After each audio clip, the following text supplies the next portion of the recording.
By the time Vivian built her criminal empire on my stolen ranch, I already owned the mineral rights beneath every mansion in her development. But let me back up. Picture this. I'm dodging mortars in Eastern Europe, serving my country, when I get a call that makes my blood run cold. Some HOA witch named Vivian has legally sold my grandfather's ranch. 1,500 acres of prime American soil that's been in my family since 1892. The same land where my Purple Heart grandfather is buried. Sold for pennies on the dollar while I'm bleeding for freedom overseas. I come home to the sound of gravel crunching under surveyor boots, watching strangers stake out my family cemetery. Vivian thought she'd stolen everything from a broken veteran who couldn't fight back. What she didn't know was that Grandpa had left me one final gift buried in those 1960s property documents. Legal ownership of the ground beneath 50 luxury homes worth $47 million combined. What would you do if you came home to find your inheritance stolen? Drop a flag emoji. Where are you watching from? Because this could happen to anyone, anywhere in America. This is how one veteran turned an HOA land grab into the most expensive property lesson these thieves ever received. My name is Staff Sergeant Ezra Thornfield, and I'm a third-generation rancher who just spent 18 months keeping the peace in Eastern Europe. While I was dodging bullets and missing my grandfather's funeral, some HOA vulture was circling my inheritance like a hungry buzzard. The Thornfield Ranch, 1,500 acres of rolling hills, pristine pastures, and the clearest spring-fed lake this side of the Rocky Mountains. Grandpa built this place from nothing after World War II, using his GI Bill and Purple Heart pension. Every fence post driven by weathered hands that knew real work. Every barn beam cut from our own timber. This wasn't just property, it was 3 generations of American blood, sweat, and tears. The ranch borders an exclusive development called Willowmere Estates, 50 lakefront mansions where tech executives and trust fund babies pay $200,000 to $500,000 for the privilege of living next to real America. These people have never worked a day of honest labor, but they sure know how to complain about the smell of cattle and the sound of roosters at dawn. I pull into my driveway after that nightmare flight from Germany, expecting to see familiar pastures. Instead, I'm hit with the acrid smell of fresh surveyor paint marking century-old oak trees like death sentences. Bright orange "sold" signs stab into my family's soil like daggers. Surveyors with clipboards are mapping my land, driving stakes through Grandpa's prized rose garden where the scent of crushed petals now mixes with diesel fuel from their equipment. 800 acres, gone. Allegedly sold to the Willowmere HOA for $2.3 million. That's robbery at $2,875 per acre for land worth at least $8,000. My savings account shows $247. My remaining 700 acres are suddenly under development restrictions that nobody can explain. But here's what made my blood boil. They'd fenced off our family cemetery. The sound of chain link rattling in the wind around my grandfather's fresh grave still haunts my dreams. That's when I meet Vivian Ashworth. Picture every nightmare HOA president rolled into one perfectly coiffed package. 52 years old, drives a white Mercedes G-Wagon worth more than most people's annual salary, and measures grass height with an actual ruler. This woman has filed 47 HOA violation complaints in the past year alone. Her victims probably just wanted to live in peace. She's standing in my driveway wearing a smirk that could curdle milk.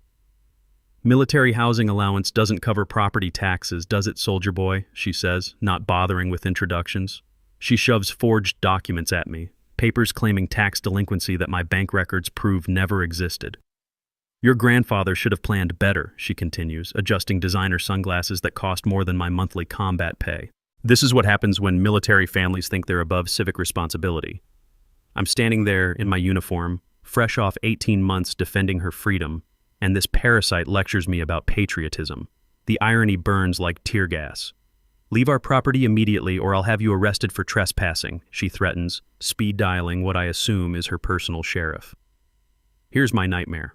Divorce lawyers and legal fees had drained my savings to $247. The local attorney? Vivian's golf partner who couldn't take my case due to conflicts. County clerk's office lost all original property records.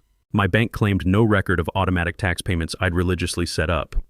Standing there, watching strangers stake out my grandfather's grave, I made a silent promise. Vivian had no idea who she was messing with.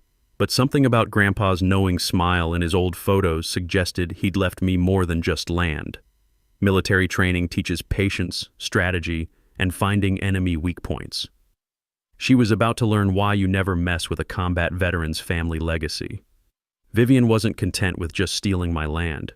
She wanted to destroy my reputation too. Within 48 hours of our first meeting, she filed a restraining order claiming I'd threatened her with military-style violence. Complete fabrication, but the local judge rubber-stamped it without even hearing my side. Suddenly, I'm banned from half my own county, but that was just the opening move. She installed military-grade security cameras pointed directly at my remaining property, recording my every move like I was some kind of terrorist.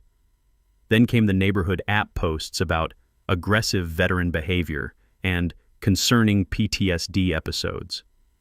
The woman was building a narrative, painting me as the dangerous outsider threatening their perfect suburban paradise. Her crown jewel was hosting community safety meetings about undesirable elements in the area. The smell of her expensive perfume couldn't mask the stench of her bigotry as she orchestrated my character assassination with surgical precision. But here's what Vivian underestimated. Military intelligence training doesn't just disappear when you take off the uniform. While she was playing social media games, I was playing chess. And I remembered something my grandfather once told me. When politicians lie, the truth is always in the paperwork they hope you'll never find. I drove 200 miles to the state archives in the capital, spending my last $47 on gas and parking fees. Those dusty basement files held treasures more valuable than Vivian's entire jewelry collection. Original 1892 land grant documents, my grandfather's Purple Heart citations, and the smoking gun, proof that my property was never delinquent on taxes. Every payment documented and filed, every transaction recorded and stamped. The tax payments Vivian claimed never existed? They'd been systematically redirected to the wrong account through a convenient clerical error. One-digit difference. During my divorce proceedings, my attorney had warned me about this exact scam, how corrupt officials redirect payments to create artificial delinquencies, then swoop in for pennies on the dollar. He'd said property owners have redemption rights even after fraudulent sales, and military personnel get extra protections under federal law. I just never thought I'd need that knowledge myself. The county assessor who approved this emergency sale lives in a $340,000 mansion at 47 Willowmere Drive. Talk about convenient timing, but here's where Vivian's greed became her downfall. Her emergency sale happened exactly 30 days before the legal minimum waiting period. She was so confident in her corruption that she couldn't even wait for her theft to be technically legal. In her rush to steal my inheritance, she'd created a paper trail that screamed fraud louder than a smoke detector at 3 a.m. Armed with this evidence, I expected some justice. Instead, Vivian doubled down like a cornered rattlesnake. She hired a private investigator to dig up dirt on my divorce, my deployment record, anything to discredit my claims. Local newspaper coverage painted me as a troubled veteran unable to accept civilian authority. The editor's wife lives at 23 Willowmere Drive. Small world, right? Then came the harassment campaign, noise complaints every time I started my tractor before 8 a.m. Sheriff's deputies citing me for disturbing the peace when I ran cattle on my own land. Citations for unauthorized construction when I fixed my own fence. It was like living in a police state, except the dictator wore designer yoga pants and drove a Mercedes. But Vivian's masterpiece was pure evil genius. I found surveyor stakes driven through my grandfather's prized rose garden at 3 a.m., destroying 60-year-old heritage plants that couldn't be replaced. Security footage showed the HOA groundskeeper following orders that could only have come from one person. When I confronted her, Vivian's response was ice cold. Those roses were encroaching on community property. We have standards to maintain. Standing there among the crushed petals, breathing in the scent of destruction mixed with diesel fuel from their equipment, I realized this wasn't just about money. This was about power. Vivian got off on crushing people who couldn't fight back. Too bad for her, she'd picked the wrong veteran to mess with. Vivian's response to my evidence was like watching a poker player go all in with a pair of twos.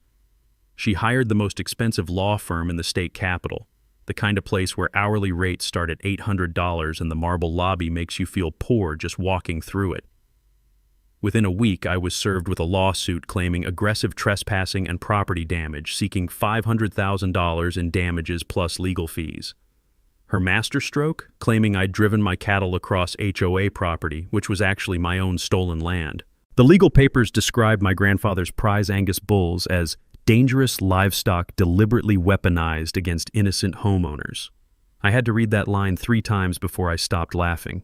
Apparently, cows are now considered assault weapons in Vivian's twisted universe. But 2 can play the expensive lawyer game. I contacted the Military Legal Aid Society, explaining my situation to a crusty old JAG officer who'd seen every scam in the book.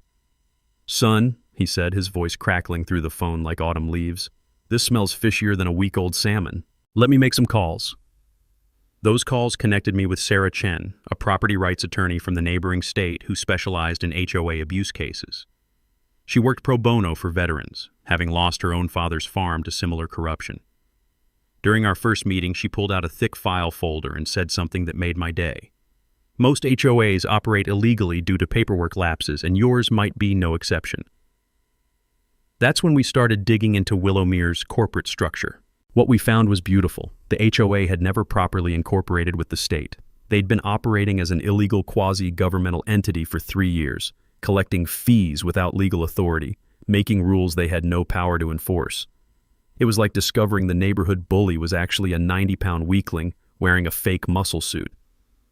During my deployment, I'd learned that many organizations fail to renew their corporate registration every few years, turning them into paper tigers with no legal standing. Sarah explained that homeowners can challenge the authority of improperly incorporated HOAs and potentially void all their actions. She'd seen cases where residents got years of fees refunded because their HOA forgot to file a single form, but here's where it gets juicy. While investigating their corporate status, we discovered Vivian had personally profited from my land sale. Her landscaping company, Ashworth Aesthetics, received a $180,000 beautification contract from the HOA the same month they acquired my property. She'd literally paid herself with money from selling my inheritance. It was like watching someone rob a bank and then bill the bank for security consulting. Sarah filed a motion to dismiss all HOA actions based on their illegal corporate status. The courtroom was packed when Vivian's $800 per hour attorney had to explain why his client was essentially a criminal organization masquerading as a homeowners association. Watching him squirm was better than cable television. But Vivian wasn't going down without a fight. She called an emergency HOA meeting to retroactively approve all past actions and rush through incorporation paperwork. Only 12 of 50 homeowners attended. Most were traveling or simply fed up with her antics. At 11 p.m., with a skeleton crew of her cronies, she pushed through votes that would normally require a majority of all residents. The smell of desperation was stronger than the coffee they'd been serving since 6 p.m.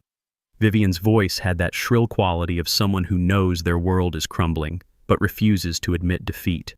2 days later, another process server arrived at my door with a new lawsuit, this time for $1.2 million in punitive damages. She claimed my frivolous legal challenges constituted harassment and threatened to seize my remaining 700 acres to satisfy the judgment. The woman had more nerve than a novice skydiver, but her legal position was weaker than wet tissue paper. Standing on my porch, reading those papers while my grandfather's wind chimes played their familiar melody, I realized Vivian had just made a fatal mistake. In her panic to stop my momentum, she'd escalated to a level that would bring serious scrutiny to her entire operation. The sound of those chimes reminded me of something Grandpa used to say: "When your enemy is making mistakes, don't interrupt them." I was about to let Vivian dig her own grave as deep as she wanted. Vivian's paranoia was reaching legendary levels. Having failed to crush me with lawsuits, she turned her sights on every homeowner in Willowmere Estates like a dictator purging potential rebels. Christmas lights left up past January 2nd, that'll be a $200 fine. Someone dared to plant tomatoes in their backyard, $500 penalty for unauthorized agricultural activities. The woman was fining people for living their lives. Her masterpiece of petty tyranny came when she threatened to foreclose on elderly Margaret Clearwater's home over $45 in late fees. Margaret, a retired third-grade teacher whose husband died of cancer the previous year, had been struggling to keep up with HOA demands while grieving. Vivian's response: "Grief doesn't excuse financial irresponsibility." That's when the community finally woke up. You can only kick a sleeping dog so many times before it bites back, and Willowmere residents had reached their breaking point. Margaret started a private Facebook group called Willowmere Truth Tellers that grew from 5 members to 43 in 2 weeks. The horror stories they shared could fill a Stephen King novel. Navy veteran Tom Bridgewater, whose meticulously maintained lawn had earned him 3 separate violations for excessive uniformity, became my unlikely ally. During a chance encounter at the hardware store, where we were both buying security cameras, he pulled me aside and said, "That woman's crazier than a soup sandwich, son. What can we do to stop her?" I started organizing Know Your Rights workshops at the local library, sharing everything Sarah and I had learned about HOA law. The first meeting drew 8 curious neighbors, the second drew 22. By the third, we had standing room only, with people taking notes like their lives depended on it, which, considering Vivian's escalating tyranny, they probably did. During one of these sessions, Margaret dropped a bombshell that changed everything. While cleaning out her late husband's papers, she'd found the original HOA covenants from 1965 tucked away in their attic like buried treasure. Her husband had been on the original development committee, and he'd kept everything. The brittle yellow pages contained language that made my heart sing. The bylaws explicitly prohibited any land acquisition beyond the original 50-lot plat. Vivian's purchase of my property didn't just violate state law, it violated the HOA's own founding documents. She'd committed what lawyers call ultra vires acts, meaning she'd exceeded her legal authority so completely it was like a mayor trying to declare war on Canada. Sarah explained that when organizations act beyond their legal powers, those actions are void from the beginning, like they never happened at all. It was as if Vivian had been playing chess while everyone else was playing checkers, except she'd been moving pieces illegally the entire time. But Margaret wasn't done delivering knockout punches. Tom's investigation into the community pool maintenance fund revealed $89,000 missing over 3 years. The money had been flowing directly to Ashworth Aesthetics for services that were either never performed or grossly overpriced. While residents paid higher fees for pool repairs, Vivian was funding her personal landscaping empire with their money. The pool itself told the story. Green algae thick enough to walk on, broken filtration systems, and diving boards held together with duct tape and prayers. The smell of chlorine had been replaced by the stench of stagnant water that made you gag from 50 feet away. Yet somehow, Vivian's company had billed $30,000 for premium maintenance services just last year. When confronted at the next community meeting, Vivian's response was pure desperation disguised as authority. She hired 2 security guards to maintain order, scheduled votes during working hours when most residents couldn't attend, and threatened legal action against anyone spreading lies and misinformation about HOA finances. The meeting itself was like watching a dictatorship collapse in real time. Vivian stood at the podium, her voice getting shriller with each challenge, while angry homeowners demanded answers she couldn't provide. The security guards looked increasingly uncomfortable as they realized they were protecting a tyrant from her own neighbors. "This is what happens when outside agitators infiltrate our peaceful community," she declared, pointing directly at me. "Certain people can't accept that property has changed hands legally." Margaret stood up, her teacher's voice cutting through the chaos like a sword through silk. "Vivian, I've lived here longer than you've been alive. This isn't about outside agitators. This is about a board member stealing from her own neighbors." The applause that followed shook the community center windows. Watching Vivian's face crumble as her own community turned against her was sweeter than my grandmother's apple pie. Her empire of petty tyranny was finally cracking, and the sound was beautiful. Sarah called me at 6:47 a.m. on a Tuesday that changed everything. Her voice was shaking with excitement as she said, "Ezra, you need to sit down for this. I found something that makes Vivian's worst nightmare look like a pleasant dream." She'd been digging through the original 1960s development records when she discovered a legal technicality that would make corporate lawyers weep with joy. When Willowmere Estates was first developed, the original landowner, my grandfather's neighbor, had only sold the surface rights to the development company. He'd retained ownership of everything underground: mineral rights, subsurface access, and most importantly, foundation support rights. My grandfather had quietly purchased those subsurface rights in 1963 for $500, thinking the mineral deposits might be valuable someday. What he'd actually bought was the legal foundation beneath every mansion in Willowmere Estates. All 50 homes were technically built on property that now belonged to me. Sarah explained it like this. Imagine you own a house, but someone else owns the ground your basement sits in. That's exactly what had happened here. Surface rights and mineral rights are completely separate legal entities, something I'd learned during a geology course the Army had sent me to in Colorado. The instructor had told us about cases where homeowners discovered their houses were built on land they didn't actually own below ground level. The implications hit me like a freight train loaded with justice. I could legally demand the removal of every structure built on my subsurface property. The estimated cost for relocating 50 luxury homes, somewhere between $12 and $15 million.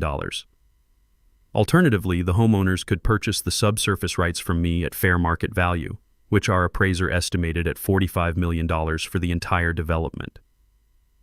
When Sarah broke the news to Vivian's legal team, the $800 per hour attorney requested an emergency meeting that cost them $25,000 in one afternoon. Their conclusion was devastating for Vivian. My legal position was unassailable. No insurance company would cover property rights disputes of this magnitude.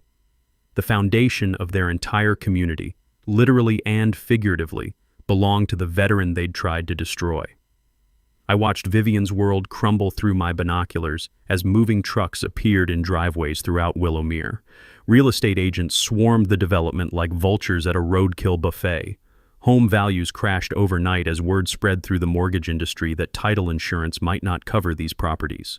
The sound of Vivian's expensive fountain pen hitting the marble conference table during that emergency meeting, captured on security cameras she'd installed herself, became the audio signature of her downfall. Her $1.2 million mansion was now worth whatever I decided to charge for the land beneath it. Margaret called that evening, her teacher's voice bubbling with laughter. "Ezra, honey, Vivian's been driving around the neighborhood for 3 hours, just circling like a lost dog. I think she's having some kind of breakdown." Tom was more direct. "That woman thought she was playing chess with a country boy. Turns out you were playing three-dimensional chess while she was still learning checkers. The nuclear option was now in my hands. I could force the evacuation of every home in Willowmere Estates, bankrupting 50 families to satisfy my desire for revenge. Or I could negotiate a settlement that would return my stolen land plus enough compensation to make Vivian's theft the most expensive mistake in county history. But here's what Vivian didn't understand about military training. We're taught to achieve objectives with minimal collateral damage. The enemy was her, not the innocent homeowners who'd been deceived by her schemes. The leverage had shifted so completely that Vivian now faced a choice between financial ruin and criminal prosecution. Her stolen empire was built on land she'd never actually owned, and the foundation of her power was literally mine to control. Justice wasn't just coming. It was standing on my property wearing combat boots and carrying legal documents that would make her rue the day she'd tangled with a thornfield. When you hold nuclear weapons, you don't just push the button. You build a strategy that maximizes impact while minimizing fallout. Sarah assembled a legal dream team that would make Pentagon war planners jealous. A military property rights attorney who'd never lost a veteran's case, a forensic accountant who could trace dirty money through more layers than a wedding cake, and a real estate expert whose property valuations had stood up in Supreme Court cases. Our war room was my grandfather's old study, maps and documents covering every surface like a military operation.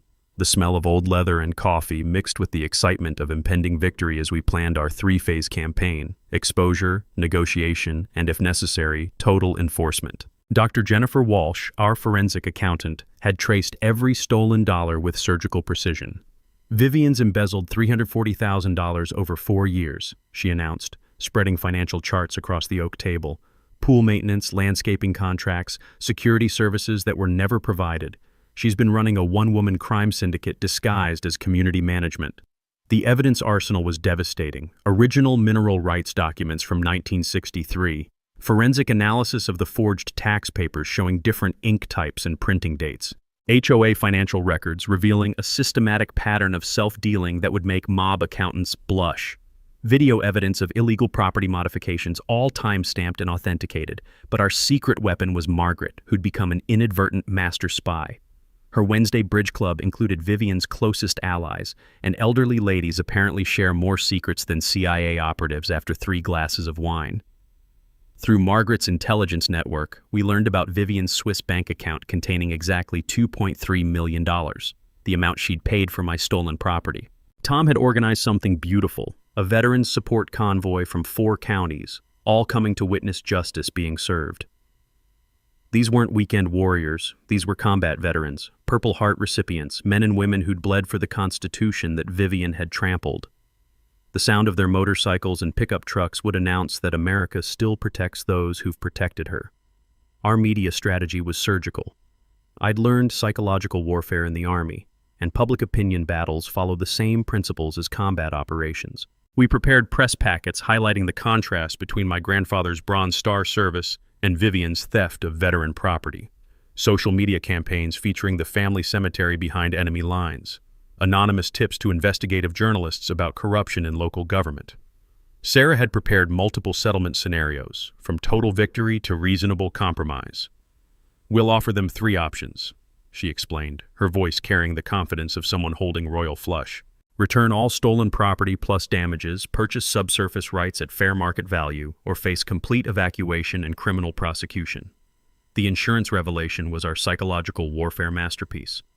Homeowners' insurance policies specifically excluded property rights disputes. Title insurance companies were already refusing to defend the impossible position of owning homes built on someone else's land. Most residents would lose everything if forced to relocate their foundations. During our final strategy session, we discovered something that made victory even sweeter. The environmental engineer's soil analysis revealed that HOA construction had contaminated the lake with runoff from improperly installed drainage systems. Vivian's development violated EPA regulations, giving us federal jurisdiction and potential criminal charges that could add years to her eventual prison sentence. Margaret's infiltration of Vivian's inner circle produced our final intelligence coup. Vivian was planning to flee to Switzerland if the legal case went against her. Her escape plan included liquidating assets, transferring funds offshore, and disappearing before criminal charges could be filed. She'd underestimated how quickly federal authorities move when stolen military property is involved. The community mobilization was reaching critical mass. Margaret's homeowner revolt had collected signatures from 38 of 50 residents demanding Vivian's immediate removal from the board. Tom's recall petition exceeded the required threshold by 15 signatures. Local media was investigating after receiving our anonymous financial documents, and the state attorney general's office had opened a fraud investigation. As I sat in Grandpa's chair that final evening, surrounded by legal documents that would restore my family's honor, I felt his presence in the room. The dog tags hanging on his portrait seemed to catch the lamplight, reminding me that justice delayed isn't always justice denied. Sometimes it's justice perfected. Tomorrow, Vivian would learn why you never steal from a veteran's family. The war machine was assembled, loaded, and aimed directly at her corrupt empire. Time to pull the trigger and watch it all come crashing down. Desperation makes people dangerous, and Vivian was drowning in it. When legal warfare failed, she turned to sabotage with the subtlety of a sledgehammer. My water well, which had provided crystal-clear spring water for 3 generations, suddenly developed a mysterious crack that drained the entire system overnight. The repair estimate, $12,000. The contractor who accidentally hit it with his backhoe, listed in the county records as doing regular work for Ashworth Aesthetics. But Vivian was just getting started. Anonymous reports flooded the county environmental office claiming my cattle operation was contaminating the pristine lake with military-grade chemicals. The irony was thicker than molasses. The woman whose illegal construction had actually polluted the watershed was accusing me of environmental crimes. Health inspectors arrived with clipboards and attitudes, testing soil that came back cleaner than a surgical suite. Her psychological warfare campaign escalated to character assassination.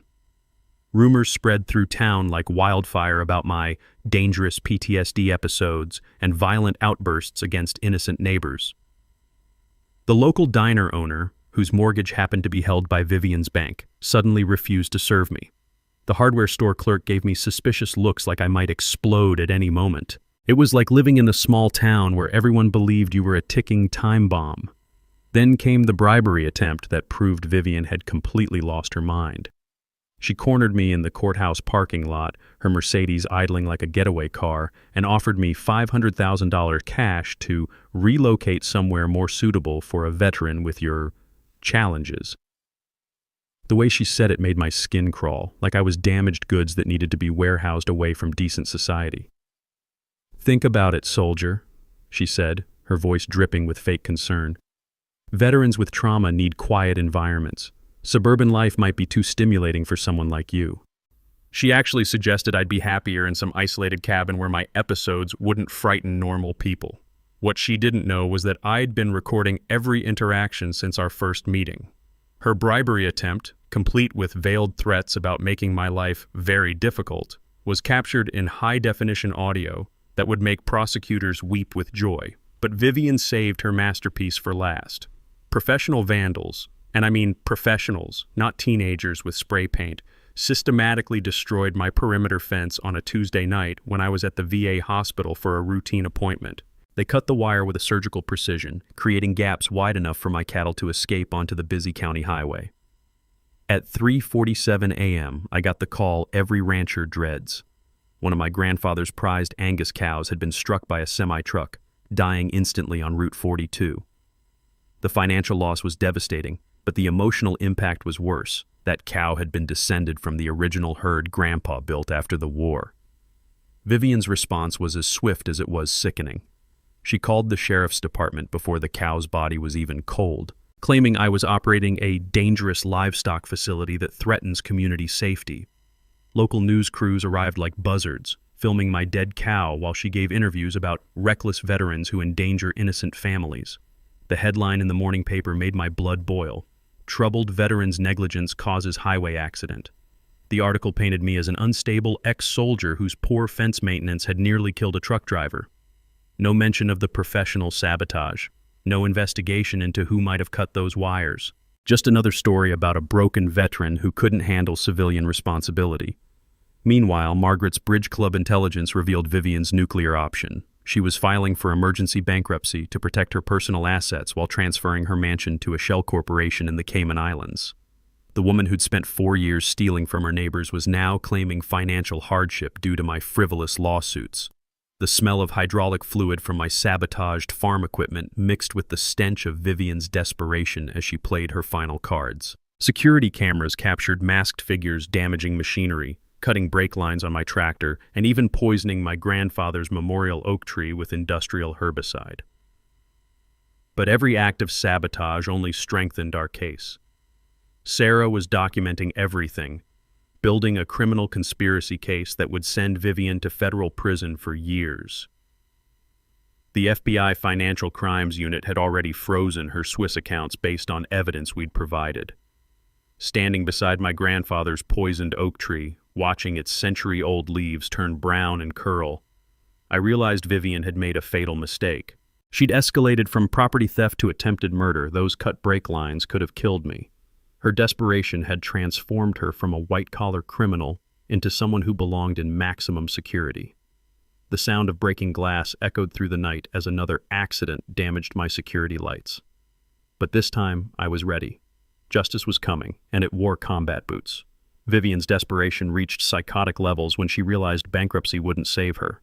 Federal authorities had frozen her offshore accounts faster than she could say Cayman Islands, and her attempted asset shuffle looked like amateur hour compared to real financial criminals. So she played the only card left in her deck: complete character destruction through manufactured evidence.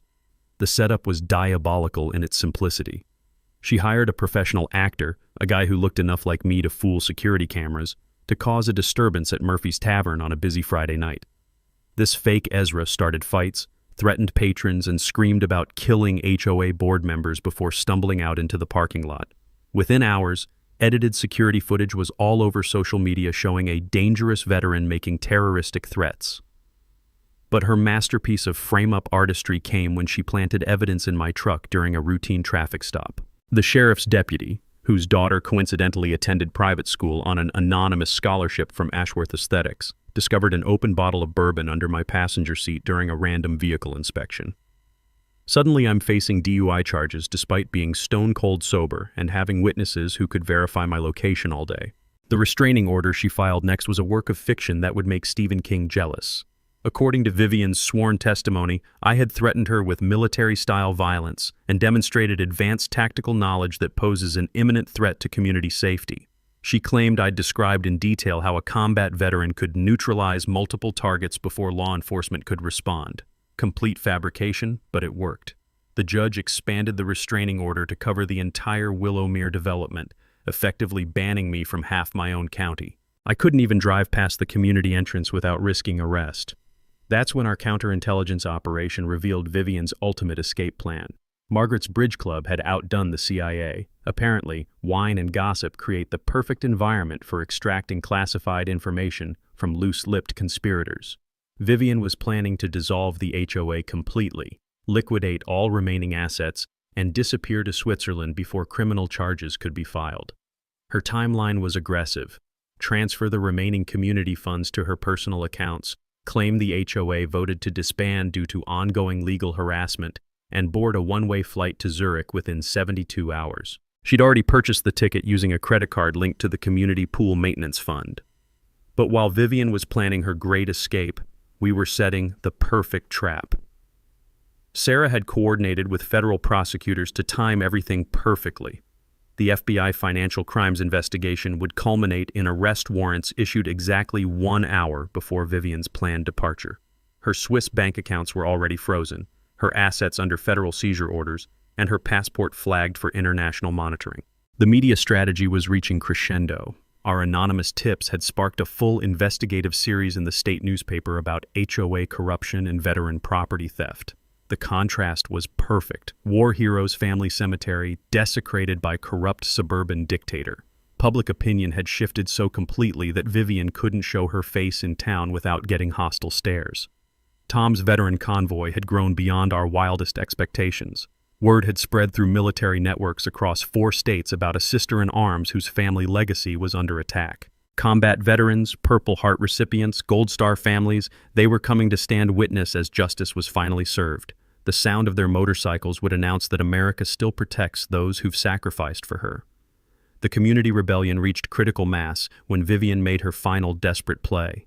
She offered to sell back 400 acres of my stolen land for $1.2 million, exactly what she'd paid for all 800 acres. This generous compromise for community peace required me to drop all criminal charges and civil lawsuits while allowing her to keep half my inheritance. Her threat was as pathetic as it was empty. Accept this deal or I'll burn down the community center before I let you destroy everything I've built. The woman who'd spent years terrorizing her neighbors was now threatening arson to avoid consequences. But Margaret delivered the intelligence that sealed Vivian's fate. During their final bridge game, fortified by 3 glasses of wine, Vivian had confessed to forging the tax documents herself.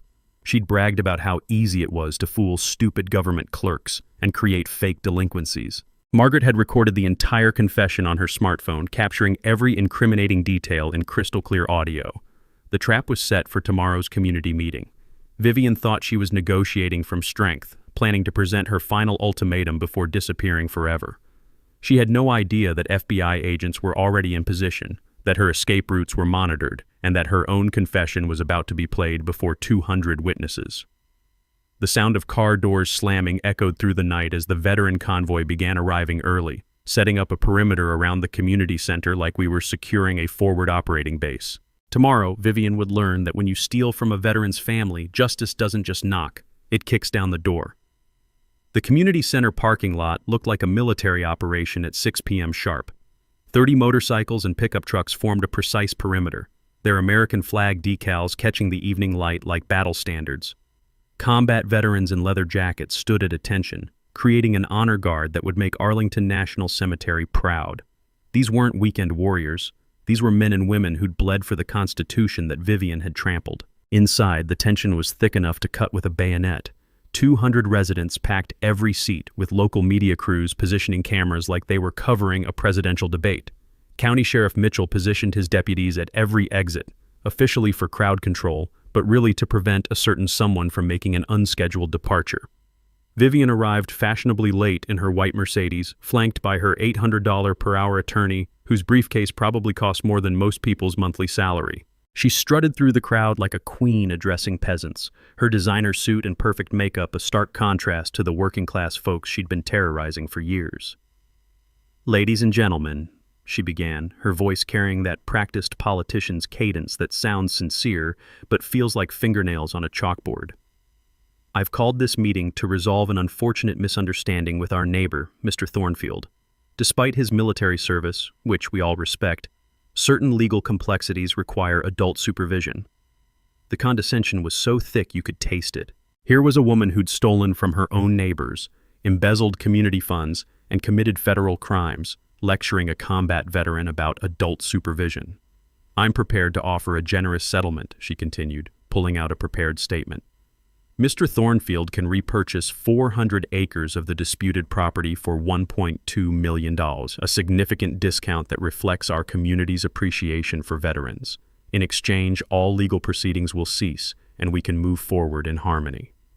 That's when I stood up, and the room fell silent except for the whisper of leather jackets shifting as 30 veterans straightened in their seats. "Vivian," I said, my voice carrying the calm authority that comes from facing real enemies in real combat, "I appreciate the offer, but before we discuss money, let's discuss ownership."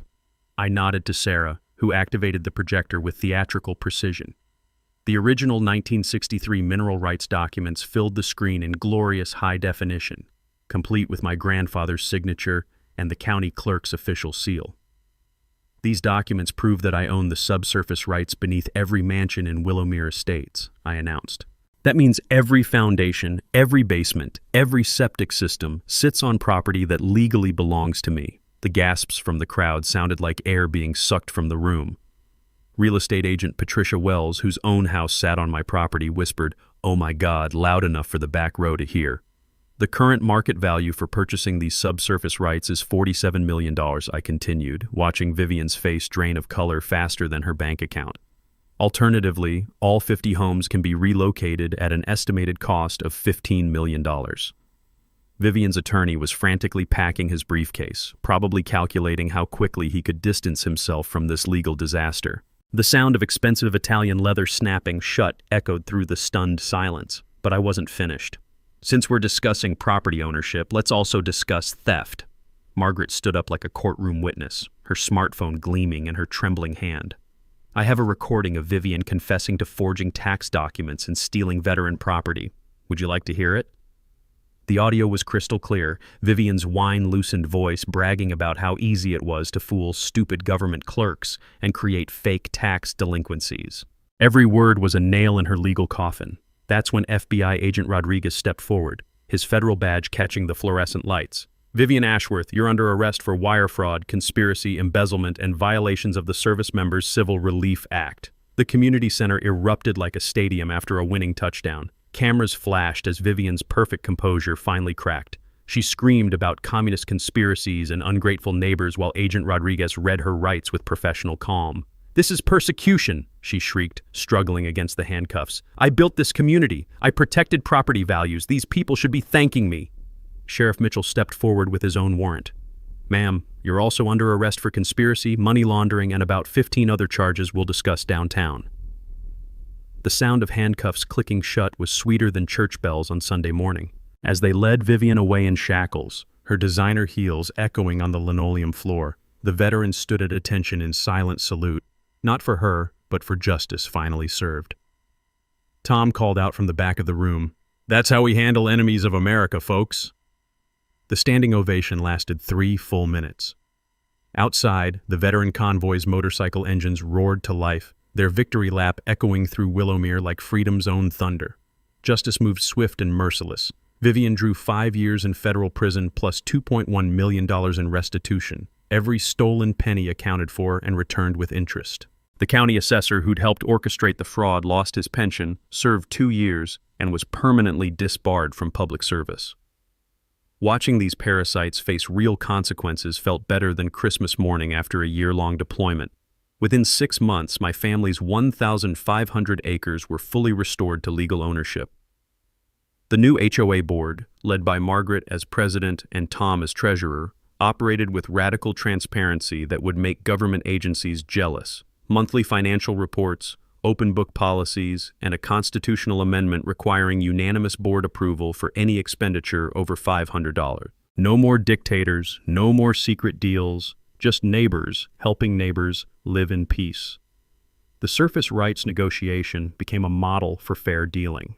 Instead of bankrupting 50 families to satisfy my desire for revenge, I sold the subsurface rights at 20% below market value, $8.2 million spread over 10 years with zero interest. Call it a veterans discount for people who'd been deceived by criminals. The Homeowners Association now actually serves homeowners instead of enriching board members. Personal healing came in unexpected ways. I built my new ranch house on the hill overlooking our family cemetery, where I could see my grandfather's headstone every morning and evening. The rose garden was replanted with heritage varieties that filled the air with the same sweet fragrance I remembered from childhood visits. Those roses had survived one war. They damn sure survived one corrupt HOA president. The community transformation exceeded everyone's expectations. Margaret's presidency brought competence and kindness to HOA management. Tom organized monthly veteran support groups that helped former soldiers navigate property rights issues before they became legal disasters. Our library workshops expanded statewide, teaching citizens how to protect themselves from municipal corruption and HOA abuse. Local newspaper editor Patricia Kane won a state journalism award for her investigative series on HOA corruption, proving that small-town reporting can still change lives when journalists choose truth over access. Her coverage inspired legislative reforms requiring HOA financial audits and criminal background checks for board candidates. But the crown jewel of our victory was the Thornfield Veterans Scholarship Fund, established with $500,000 from the settlement proceeds. This program supports children of deployed service members through college, ensuring military families never have to choose between serving their country and securing their children's future. In 5 years, we've funded 47 students, including 3 who've gone on to military academies and 2 who became veterans' rights attorneys. Our annual fundraising gala brings the entire community together at the restored ranch, where combat veterans and suburban neighbors share barbecue and swap stories under the same stars my grandfather once watched. Margaret organizes silent auctions featuring local artwork, while Tom leads tours of the memorial garden we created for all county veterans. Even former Willowmere residents who initially resented me now contribute generously to honor their neighbors who've served. The legal precedent from my case became required reading in law schools nationwide, and Sarah Chen now travels the country teaching property rights seminars at veterans organizations. The Thornfield Doctrine protects military families from predatory local governments and corrupt HOAs, ensuring no veteran returns from deployment to find their inheritance stolen. Personal happiness found me when I least expected it. I married Janet Morrison, the librarian who'd helped research those crucial property documents in the early days of our fight. We adopted 2 children whose Marine father died in Afghanistan, giving them the stable home and family legacy that every military child deserves. Our ranch operates as both a working cattle operation and a retreat center where veterans find peace among people who understand their sacrifices. The phone call came last Tuesday. A Marine sergeant from California whose city was trying to seize his family farm through eminent domain abuse. "Sir, I heard what you did in Willowmere," he said, his voice carrying the same desperation I'd felt 3 years ago. "Could you help me fight these bastards?" Looking across my wall of thank you letters from veterans nationwide, Purple Heart recipients, Gold Star families, and combat survivors who'd reclaimed their stolen property using our legal playbook, I felt my grandfather's proud smile warming the room. "Son," I told him, "pack your legal documents and get ready for war. Justice isn't finished yet." The sound of children laughing in the restored rose garden drifted through my office window, mixing with the gentle melody of Grandpa's wind chimes.